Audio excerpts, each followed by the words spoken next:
So not only do we not know who's good, it also appears the NFL does not know what a good matchup is. As top 3 matchups of the week, not a good time. I'm tired, boss.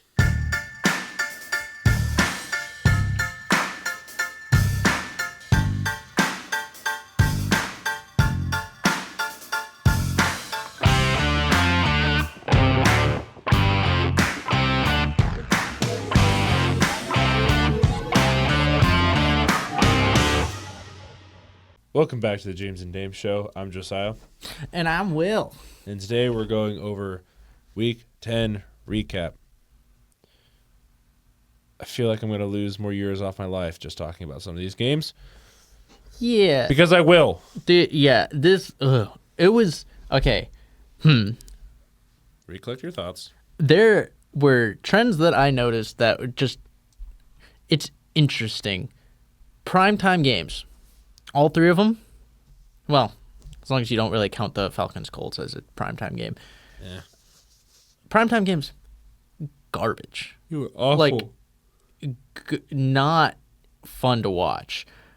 The late window games on Sunday, all blowouts. Like, around 20 points. Margin of victory. Like, the trends are weird. And then you look at, like, the early window, and all of the, like, sub 500, like, not good teams decided they were going to be good, at least competitive. And it was just a week of... It's kind of weird that the window they played in, or the, like, how it was advertised, I don't know how you want to describe it, but, like, the window described the level of play as the trends are just weird. But, I mean, primetime games, Raiders lose to the Broncos 7-10 in a game where Raiders, like, best player was A.J. Cole, their punter. He had more yards than anybody on the Raiders offense. And this is given the fact that they had a blocked punt? Yes. He was trying to do everything. Raiders were not able to do really much on their own. Broncos did not show up. They were having none of it. Geno Smith decided, like, was doing everything to keep Kenny Pickett off the field, apparently, because he took in a not pretty, and also I feel like kind of an egregiously missed roughing the passer call, where it was well late, it was low, and he injured his hamstring, but decided that for the life of him he would not miss. We were not going to put Kenny. He was not going to miss any time. He played the rest of that game on that hamstring. But Broncos defense played really well, and it was just that was about the only thing for the Broncos, at least. Offense was about 80 to 90% 3-and-outs, and special teams did not do great. Yes. I don't want to think about this game. Well, we can go on to the other game that you probably don't want to think about, the Eagles and the Packers. Other primetime game that was just no offense. 0-0 at halftime. Between those 4 teams, there were 34 points put on the field. Yeah. Again, 0-0 at halftime for Eagles and Packers. Packers are missing Tucker Kraft. Very much so. They tried establishing the ground game of Josh Jacobs. He played decently, but it wasn't pretty offense, not great play calling, and mistakes. I mean, both quarterbacks had turnovers, or both quarterbacks had fumbles. It just wasn't able to get much going, and it was just a battle of the defenses. And I guess, like, looking at this, I kind of feel like I know where you're going to lie on this one, but is this a stronger statement for Philadelphia or a stronger statement against Green Bay. Because it wasn't. I feel like this would be more of a stronger argument against Green Bay, because I think most people knew coming into this game that the Eagles were not as good as they were last year. Mm-hmm. Packers are supposed to be the best team in the NFC. We have not been seeing that. No, I mean, not for. We have not been seeing that. Not And for a few Jordan weeks. Love has regressed, especially with Tucker Kraft being gone. Was it Musgrave only got 2 receptions that entire game? Watson was supposed to have it was a 22-yard gain, but it was called back because of alignment on this line of scrimmage. Or somebody was set up wrong. Like, it was just a game of utter incompetence by the Packers. The Matt LaFleur chance of him getting fired are getting louder and louder by the week. And this is getting to a point where it's like, is it really LaFleur's fault? Is it just they're being outplayed? Is it just they're not ready for these games? I think it's a combination of a lot of things, but I think the glaring issue is that Jordan Love cannot play well without his top tight end, and he has been very underwhelming this year so far, at least in my eyes, at least these last couple games. Yeah. And that defense for the Packers, as good as it's supposed to be, can underperform at the worst times ever. True. There were points in that game where the Packers should have had at least 2 chances to score at least a field goal at several drives, but they just folded on offense. And then when the defense came back out to the field, they were able to get them the ball back, but at a certain point they couldn't do it anymore. It was just the defense got tired, and Micah Parsons, as good as a player as he is, he can't do everything for you. There has to be something going. And what was it? 2 fumbles, one by Love, one by Hurts. Yeah. Like, it was a terrible game, and honestly, I am very surprised this didn't end in a tie. Honestly, yeah.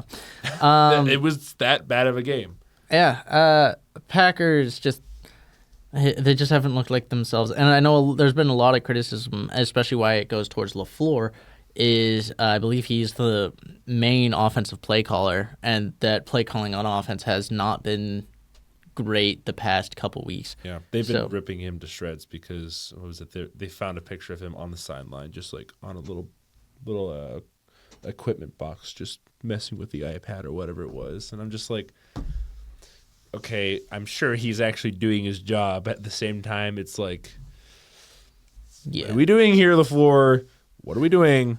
On a scale of 1 to 10, 1 being, not a big deal, 10 being like screwed. How much trouble are the Packers in? I'd say after the last few weeks, they went from being at a 2, probably like a little bit. They're probably at a 6 right now. Because we're entering November. We're in November right now. Yes. The Packers tend to do well towards the latter half of the season. I mean, a lot better in December and January. Yes, December and January specifically. But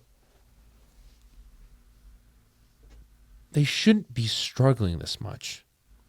They shouldn't be.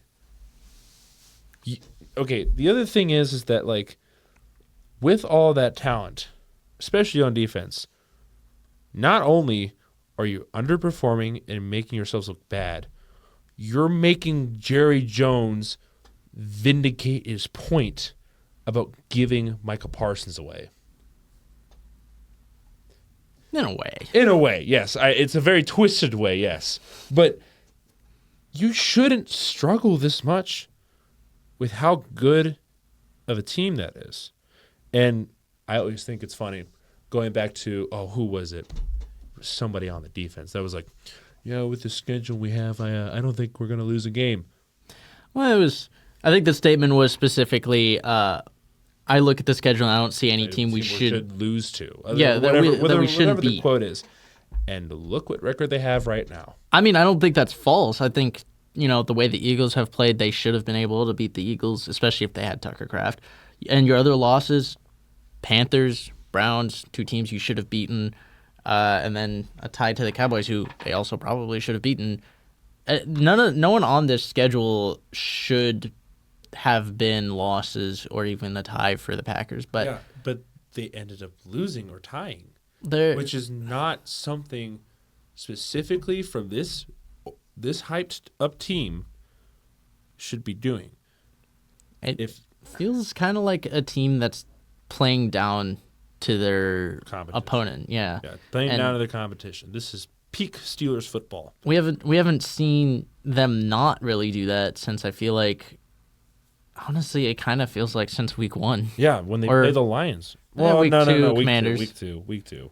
But since the first 2 weeks, they have not played up to that potential. They've kind of played.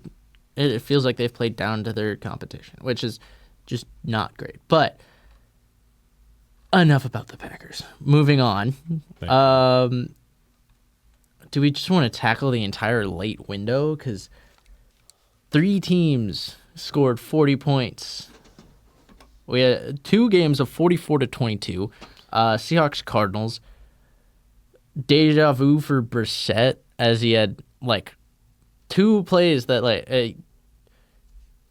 if you took away the image and you just listened to the broadcast, you would think that it's the same thing. I forget exact. It was Knight who forced 2 strip sacks on Jacoby Brissett, and both were recovered by DeMarcus Lawrence in return for a touchdown. 2 times it happened, and it was also they looked pretty similar as far as play design and everything. But man, Seahawks just obliterated the Cardinals, and I don't know, made it seem like, but going into this game, it was Jacoby Brissett's the guy, Kyler Murray is the problem. This does not look like it's Kyler Murray is. It doesn't seem like Jacoby Brissett was as much of a solution as what is the solution? What is the solution? Is it a different quarterback? Is it what is it? Because this is just not. That was not a good game. No, I think they need some more help up there. But Seahawks, pretty overwhelming performance. Same thing with the Rams. 2 NFC West teams performing really well today, or not today. Sunday. This weekend. I kind of expected out of these 2 to the degree that they won. Not so much. But we can also talk about the other team that scored more than 40 points, the Lions. Dan Campbell just decided, you know what? I'm calling the plays. And it worked. Sure, it was against Washington. Nonetheless, it was still pretty good. It was enough for apparently Dan Quinn to go, I'm going to take one out of his book, and he goes, I'm calling the plays on defense going forward. So that's apparently what he's going to try that, I guess. Dan Quinn's going to be play calling on defense, but yeah, Dan Campbell taking over the offensive play calling, which is weird because he said he wasn't, but it really seemed like he was. Yeah, to an extent. I really feel like this game, though, was less about the Lions' dominance and more about the undisciplined Commanders team. This team, especially the defense, was they were yelling at everybody, each other, the opponent, the refs. We saw Deron Payne get kicked out. He's suspended for a game for punching Amon-Ra St. Brown, and it's just Commanders just don't look it. Lions played very well, but this is a Commanders team that is old, is injured, and just looks like a mess. Yeah, they're looking to the draft at this point. I think that's what's happening. Yeah, But you did talk about that Rams game where Rams, I mean, they kind of blew over a 49ers team that was trying to show that they were competitive in this division. And I mean, had even beaten the Rams earlier this year, but this was not the same Not game. the case. So Stafford, 3 straight games with 4 touchdowns, no interceptions. I feel like a very, very quiet MVP candidate. in my eyes, if it was between Stafford and Jonathan Taylor, I would be very happy. But behold, we have other players. I mean, there's a few guys in there I wouldn't be mad enough about, but San Francisco, is this just another week of injuries kind of holding them back? It was a quiet day for Christian McCaffrey, which kind of seems like the key in their losses has been where he's been mitigated. The 49ers don't do great. And then there's a strange comment made by that of Tom Brady, who was the announcer of this game, about the 49ers should keep Mac Jones in favor of Brock Purdy. And should the 49ers stick with Brock Purdy or stick with Mac Jones or bring back Brock? I'm indifferent, mostly because I think they're both system QBs that only perform well when they have talent around them and that they don't carry the team themselves. I know that's very controversial to you 49er fans, but I'm sorry. Both of them are system QBs. It's just, I don't think it really matters, in my opinion. No matter which one you throw in, I think they're both going to perform at the same level. And they're only going to perform at the same level where Christian McCaffrey, George Kittle, I mean, when they have all their pieces like Ayuk, Jennings, and all those players, when they play at their best, then the quarterback plays at their best. I think it's a toss-up, honestly, in my opinion. I think either decision would be fine. I don't know which one we'd go with at this point. I'm only slightly leaning towards Purdy because that's his team. But at the same time, it's like Mac Jones has performed just as well as Purdy has. What do you want them to do? That's fair. Looking at some of the other games, kind of skating over a few with the Chargers-Steelers, which was really an ugly game, especially for the Steelers. Chargers took a little bit of time to get going, but their offense started going later, like later in the second half, where game already felt like it was over with. But Steelers O-line, Steelers offense, Aaron Rodgers didn't look good. Saints-Panthers division game, but Panthers at home just did not seem like they showed up. It just offense wasn't a thing apparently. Without Rico Dowdle performing well, nothing seems to perform well for the Panthers. So that should be indicative of a few things. While Tyler Shuck gets his first win as a starter, and it's only the Saints' second. So interesting there. Ravens-Vikings wasn't a super interesting game. Vikings played really sloppy, and Ravens pulled away pretty late, and then Vikings tried crawling back into that one, but weren't able to do so, and so Ravens were able to outlast them, and then ugly game for the Bills. Yeah. That was the last one to kind of skimp over, but Bills just didn't show up really at There was no all. performance. Yeah, It was here. It was a really ugly game. Yeah. Kind of a big win for Miami. Breaks 6-game losing streak. I guess. It's their first win over Buffalo in over 1,000 days. Which is crazy. So as much as it doesn't really mean anything as far as the season goes. Morale, it helps. Yeah, I mean it's beating an opponent that you haven't been able to beat, and it's getting back in the win column. So, like, it's like you said, more of like a morale thing. But like one game that really, really puzzled me, the Jets and the Browns. I think it speaks more to both of these teams' strengths than I think their weaknesses. Because the moment, I don't know why, but the moment Sauce Gardner and Quinn Williams left the Jets, now they decide to play good on defense. I mean, I don't know why.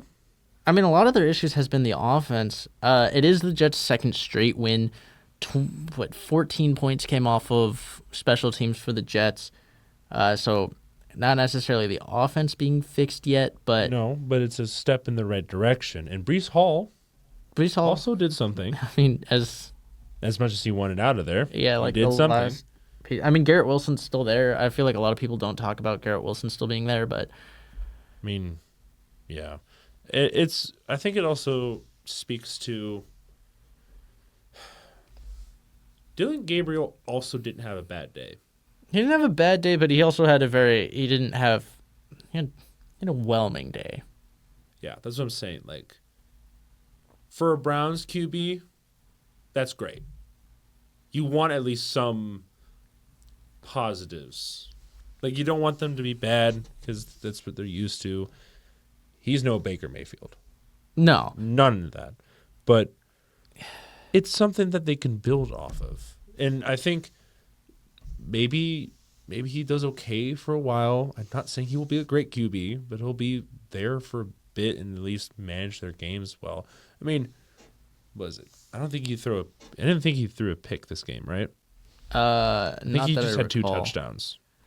It was it was a very uninspiring offensive game for. I mean, this is also the Browns we're talking about. How much can they do with that offense? Yeah, it's hard to comment on Dylan Gabriel because again, the offense was already anemic before. Yeah, so he did okay. It looks a little bit better than when Flacco was there, but again, Judkins is starting to perform well. He's been like their number one guy. It's just if you're the Browns, you're looking for someone who kind of gives you a spark, even if again it's not you want what Jackson Dart is, which is he's not necessarily winning you games, but you want that spark of like, hey, there's a future there. This is a guy we want. You're not looking for like someone who's like Jacoby Brissett and is like I step in and the team is less sucky. It's you want someone who goes out there and is like I give us a chance to win, and so he's not. He's not bad, there but yet. He's not there yet. If he gets time, maybe he will develop into an okay quarterback. This is also his first year. It is his first year. You can't bash him for that. As much as you hate it, I feel like at some point this year you have to see Shadur play. I think he will play. I think it might be towards the end of the year, though. Yeah, it's just because again, Dylan Gabriel's doing enough. I like Dylan Gabriel. Right, he's not. He's doing enough to let the other pieces speak for themselves, but he's not doing anything inspiring. And if you're the Browns, you're looking for a franchise QB, and he's not done enough to spark that yet. Yeah. So, but Jets, how or why? I guess they're on a 2-game win streak. Their defense has been playing well, and even losing 2 pieces, they still played pretty well. I think every team deserves to be a little happy here and there. And I think it just happened to be the Jets' turn this time. Yeah, Jets. I mean, I feel like they should feel a little lucky in several ways for the way they won this game. I mean, they won it off of a defensive penalty to reset downs that allowed them to burn the rest of the clock in a situation they clearly were not going to snap the ball. It was a 4th and 4. Yeah, I did see that. And it was like clearly so not a situation they were going to snap the ball, and yet you still got an encroachment penalty, and that speaks to discipline. But it wasn't pretty, but apparently Jets decided that they were the better team, which I don't hate. Jags Texans. I called it. It wasn't for the reason I didn't don't want it. know. It was. I don't even know. Texans. I didn't even trust Jacksonville to, do as well as they should. I mean, they put up 29 points. There's 65 points in this game, and I didn't expect that really. I had no expectations. I thought this would be like 36 points total. But Davis Mills apparently comes in and looks pretty good. I think there's a lot of concerns about the Jaguars. I don't even know where you start with the Jaguars, but just the Jaguars in general. I mean, Travis Hunter's out for the year. Yeah, So that's already putting a huge dent in the offense and the defense. Yeah, and like speaking of like defense hasn't looked back to themselves. Trevor Lawrence still just not proving he's the guy yet. They need to move on from him at some point. It seems like that might be what they need to do because you blow a 19-point fourth quarter lead. They looked sloppy too, especially in that fourth quarter. While, I mean, you lost to Davis Mills and allowed 36 points. Mills. And this is an offense that has just not looked good. No. And so, I don't know. Maybe part of it is just the Texans being back to being a threat in the AFC. Maybe. But it just seems like a collapse by the Jaguars where they should have had a pretty easy win. I mean, you go in, again, 29-10 in the fourth quarter. You would expect to pull out a win, but guess Giants already proved that that's not a safe lead. No. Other games, Patriots, alas, the Buccaneers, where Travion Henderson really only had 2 carries of note, where he had 2 carries that were big touchdown runs. And other than that, didn't do too much outside of it. But those 2 runs were very crucial. Tampa Bay, they stay competitive, but with all the injuries, it doesn't help. I mean, Mayfield was out for a little bit. He was also playing from behind, which is also, I mean, he's able to win games from behind, but he was behind far enough that he just couldn't do anything. They just don't feel like the same Tampa Bay team. No. But they desperately missed their top weapons. Patriots, I mean, potentially a statement win, as Drake May continues to get MVP chance as the season goes on. I'm not sure about that yet. I mean, he is a very large reason why this team is 8-2, which is fair. And like, you're not looking at a team that's like leaning on Justin Jefferson, or he's not leaning on these like all-pro receivers or a all-pro running back. Like, he is pretty much the thing that's making this offense go. And yes, he has good coaching, he has good defense, but it's not like he's edging out like 10-6 wins every week. Like, he's actually still going out and putting up points against good defenses. That the Buccaneers are a good defensive team. So, like, as much as it's like only in his second year, it's kind of getting hard to argue.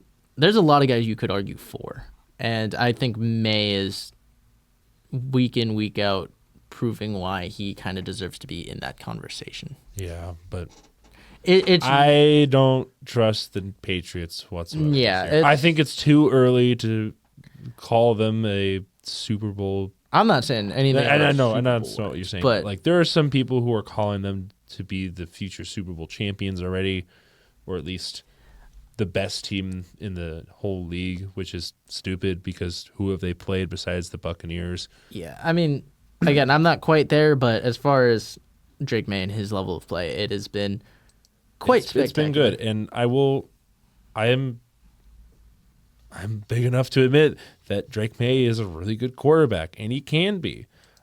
It sucks that he's on the Patriots, yes, but you have to give credit where credit's due. I mean, you can't just neglect to address the talent. It's just I don't trust the team as a whole to do great. That's fair.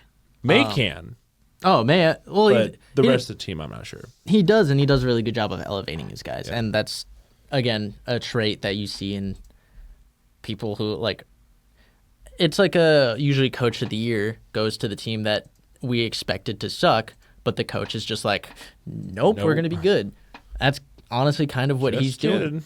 But looking at other teams, and also, like, I mean, kind of ties into that conversation when you get into coach of the year candidates. Falcons, Colts in Germany, Jonathan Taylor.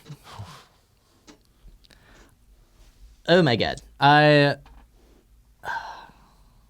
Very, very elite running back this year.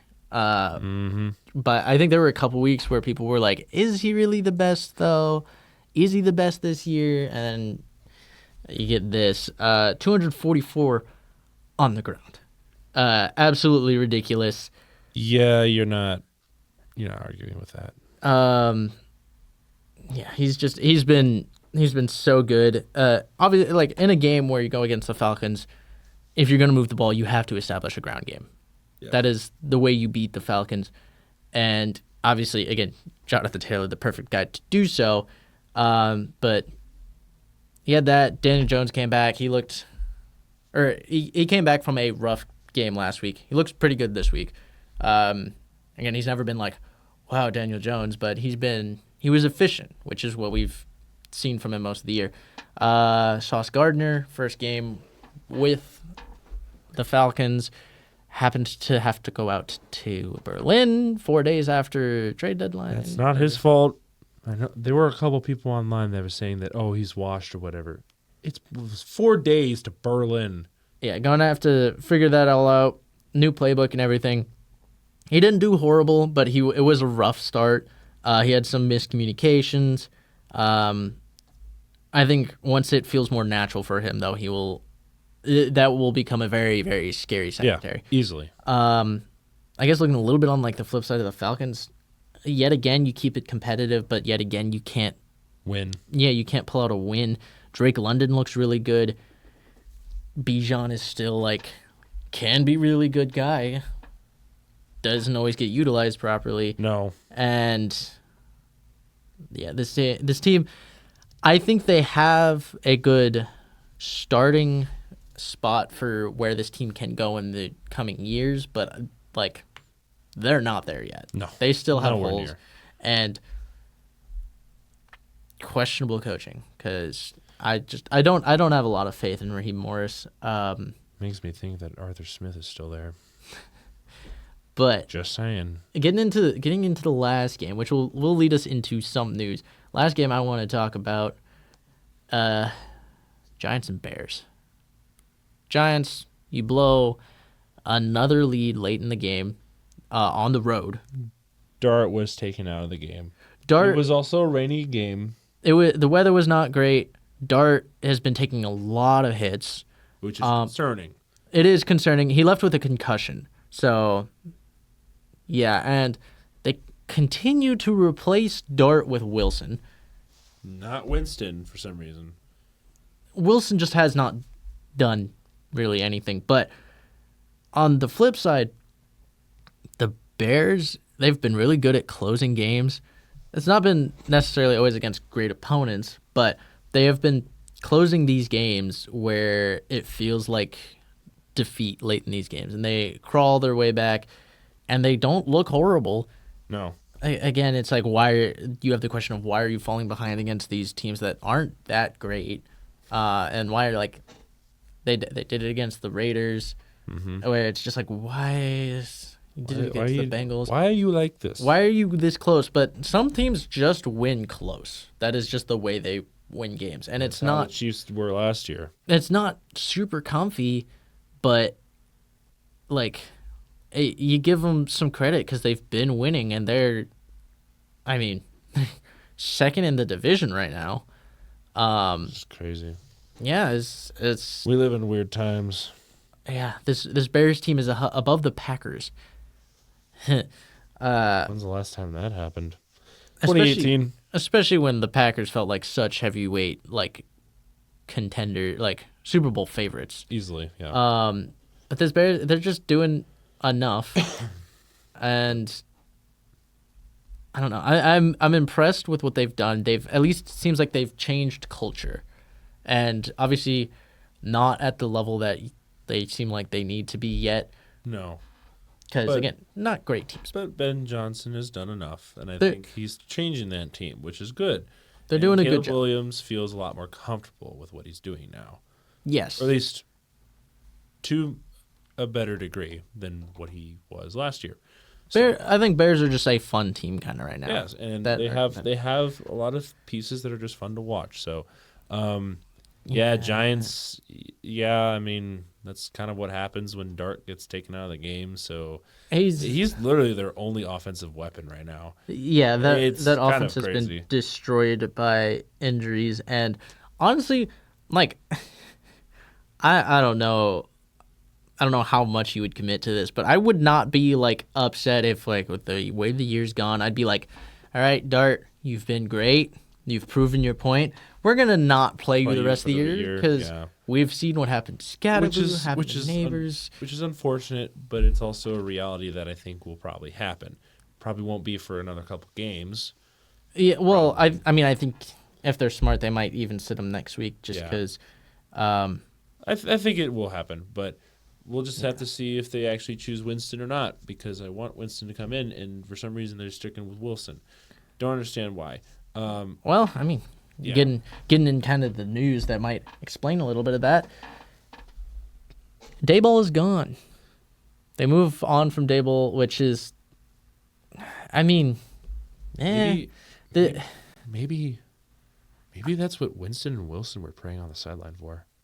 I just That's probably what they weren't, but it's a really cool moment. I think it's cool, but this team, like, it's so hard to be like, yeah, was it 2-7, 2-8, and it's like, yeah, this is on Brian. Like, it's not a complete team that should be No. winning, but at the same time, the way they've been losing some of these games that they could have won. it should not have been that way. So I think Dable, unfortunately, has kind of overstayed his welcome. Yeah, and I mean, to be fair, earlier in the year, like prior to them putting in Jackson Dart, it was, he should be gone. Yeah. It looks like he should be out of there, and then Dart comes in and supposedly saves his career, but not for long enough because he couldn't put together the wins. So offensive coordinator Mike Kafka is going to be the interim, but long-term question. First of all, who's the next coach to get fired? We know it's not going to be McDaniels, so Great. I mean, it's really hard not to look at Gannon right now. Gannon might be the next one, because what he's unable to do there kind of is looming over his head quite a bit, especially with the whole Murray and Brissett situation. I'm not surprised if he does get fired in the next few weeks. I mean, we've already had a few. We've had Dable. We've had Callahan. It just will be a matter of time before more coaches get fired. Yeah. I'm not going to be surprised if he will be the next one, because unfortunately he's just not the guy that's fit for that offense or 'cause defense. The only other guy I can really see is like maybe Stefanski, and it's not I don't because think Stefanski. They should not fire. They should not fire Stefanski. I don't because think- he's been their best coach since the reinstatement in the late '90s. yeah, but again, that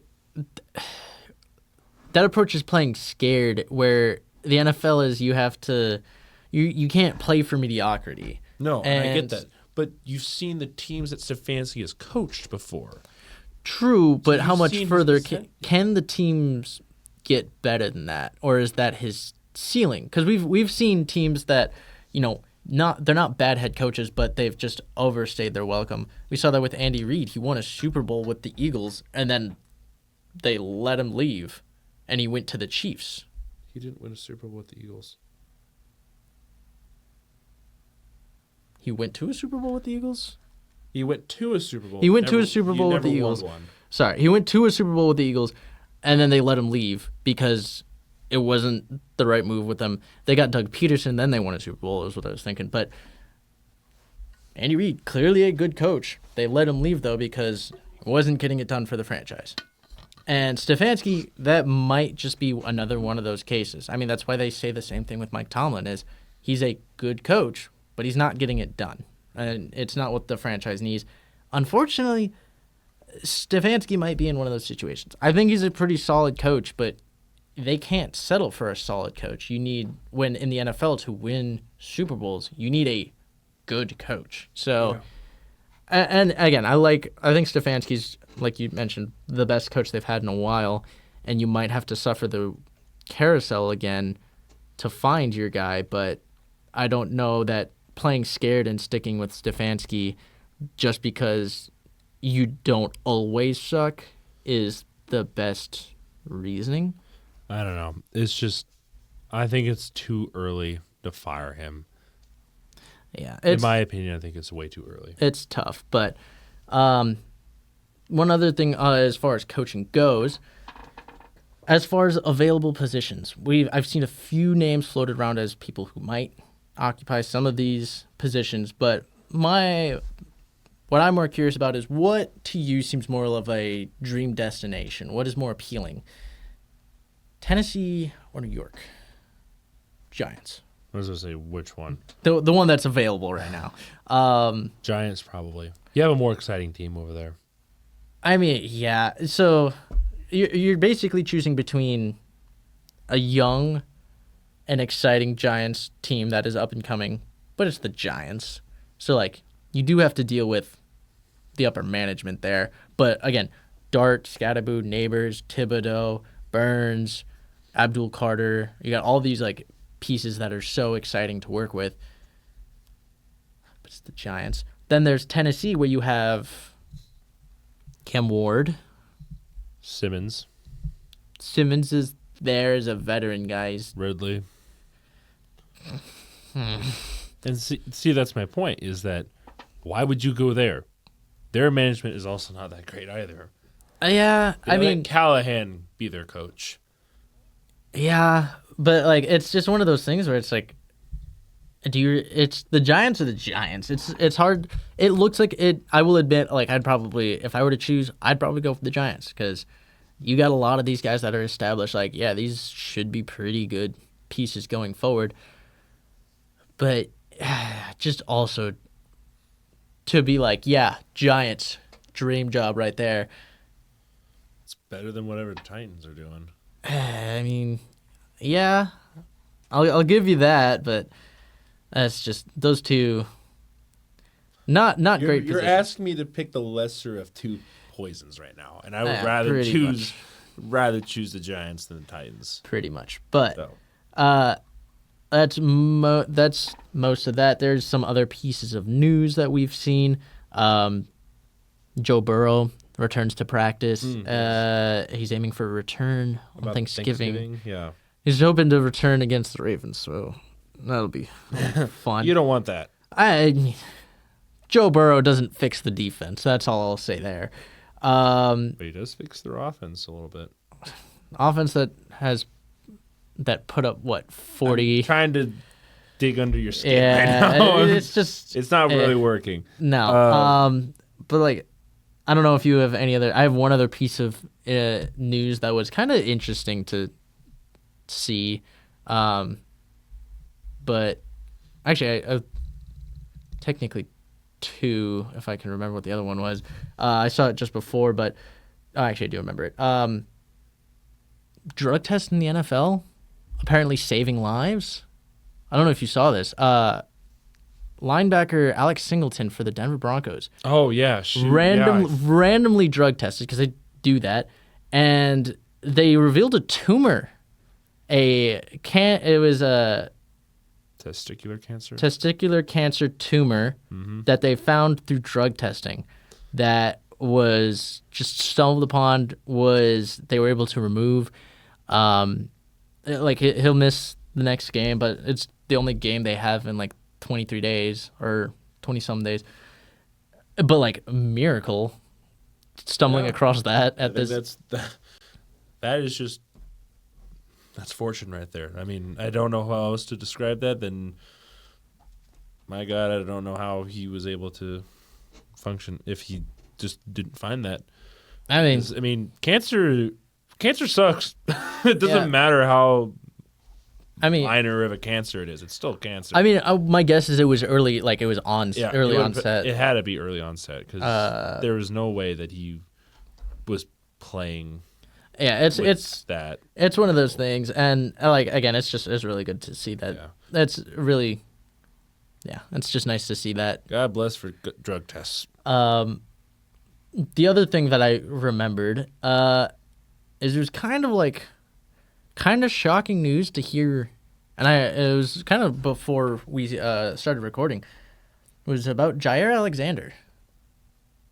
He is taking some time away from football to contemplate potential retirement just after being dealt to the Eagles. So I can't say I'm surprised with how the past year or two have gone for him, but potential veteran corner looking to step away from the game. I mean, we'll be stepping away for some time, but potentially permanently, we'll see.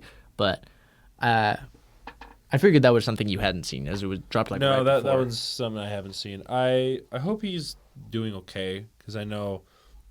I guess another thing that I could add on top of this is that mental health for football players has become more known, which is good because, all the injuries, all the practices, the games, the travels, and all that stuff, it takes a toll on people's mental health. And I hope, at least for Alexander, that he's just doing okay. I mean, I don't know if it's a mental thing. I think, from what I know about him, he seems like he's still having fun being around the sport, but he's been so injured and stuff. Yeah, that I wonder if it's just like a physical thing. It's this game isn't for me anymore. Even though, again, he's in Baltimore. He was having fun with Lamar Jackson.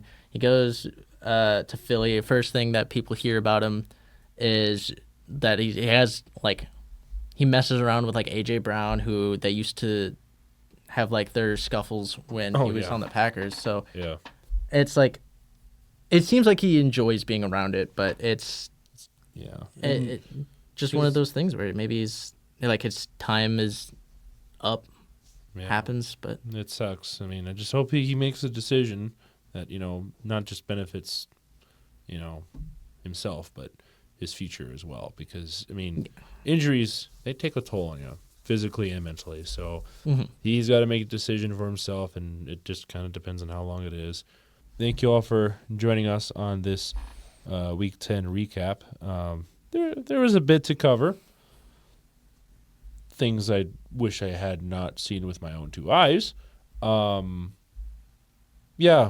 talk about that kind of stuff. 34 points between 4 teams. Ugh. But, thank you all for joining us. We shall see you in the Week 11 preview. Bye.